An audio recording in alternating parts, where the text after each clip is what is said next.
बिस्मिल्लाहिर्रहमानिर्रहीम अस्सलामुअलैकुम। आज आप लोगों के साथ एक और मज़ेदार और टेस्टी स्नैक की रेसिपी शेयर करूंगी। इंशाल्लाह आपको वो भी बहुत ज़्यादा पसंद आएगी। चलें जी, रेसिपी को स्टार्ट करते हैं। यहाँ पे मैंने हाफ केजी आलू छोटे छोटे टुकड़ों में कट करके तो उनको बॉईल कर लिया था। छिलका वगैरह इनका मैंने रिमूव कर दिया है। अब आपने इसको किसी मैशर की मदद से या फिर किसी ग्रेटर की मदद से अच्छी तरह से मैश कर लेना है।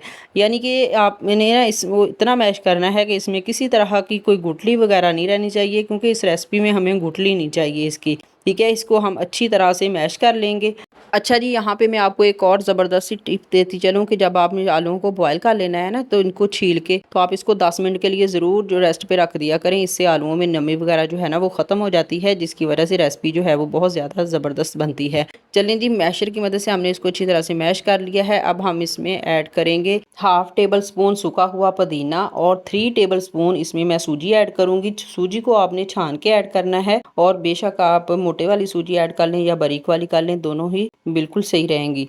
और इसके अलावा 2 टेबल स्पून इसमें मैं मैदा ऐड करूंगी। इसके बाद इसमें स्पाइसेस ऐड करेंगे, जिसमें हाफ टी स्पून नमक, हाफ टी स्पून काली मिर्च पाउडर, हाफ टी स्पून हल्दी पाउडर अच्छे कलर के लिए, और 1/4 टीस्पून इसमें पिसा हुआ धनिया ऐड करेंगे। इसके अलावा अगर आप इसमें कोई और स्पाइसेस ऐड करना चाहते हैं तो आप कर लीजिएगा, लेकिन मैं छोटे बच्चों के लिए बना रही हूँ, इसलिए मैंने इसमें सुरख मिर्ची या फिर इसमें गरम मसाला वगैरह ऐड नहीं किया। अगर आप बड़े बच्चों के लिए बनाएं तो आप इसमें सुरख मिर्ची और गरम मसाला वगैरह ऐड कर सकते हैं।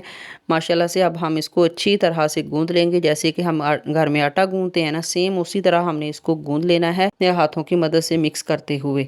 अगर आपको ये लगे कि ये बैटर जो हम बना रहे हैं तो ये आपको पतला लगे, तो आप इसमें 1 टेबल स्पून मैदा और ऐड कर लीजिएगा, लेकिन मेरे हिसाब से ये बिल्कुल परफेक्ट है, इसलिए मैंने इसमें और मैदा वगैरह इसमें ऐड नहीं किया। अब इसको अच्छी तरह से गूंद के ना तो इसको कवर करके 10 मिनट के लिए मैं रख दूंगी, ताकि ये सूजी हमने इसमें ऐड की है तो उसको रेस्ट बहुत ज़रूरी है, तो सूजी फूलने में टाइम लेगी, इसलिए 10 मिनट के बाद अब हम चेक कर लेते हैं कि क्या डो हमारी जो है वो अच्छी तरह से सेट हो चुकी है।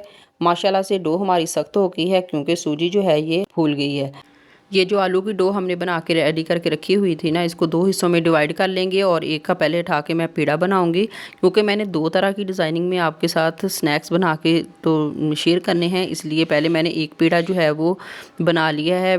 हल्का सा काउंटर पे जो है वो मैदा मैंने डस्ट कर लिया है। अब हाथों की मदद से ही हम इसको फैला देंगे, जैसे कि रोटी की शेप देते हैं ना, सेम उसी तरह से रोटी की शेप दे देंगे इसको। लेकिन ये पतली नहीं होनी चाहिए, ये मोटी होनी चाहिए। अब यहाँ पे मेरे पास कुकी कटर है, अगर आपके पास हो तो आप इससे कट कर लीजिएगा।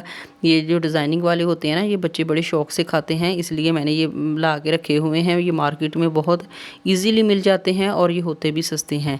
अगर आपके पास ये कुकी कटर वगैरह ना हो तो स्टील का गिलास तो हर घर में अवेलेबल ही होता है, तो फिर आप स्टील की गिलास की मदद से जो है उस बना लीजिएगा। माशाल्लाह से बहुत ही ज़बरदस्त और टेस्टी बनेंगे। ख़ास तौर पे छोटे बच्चों के लिए ये हेल्थी भी हैं और टेस्टफुल भी।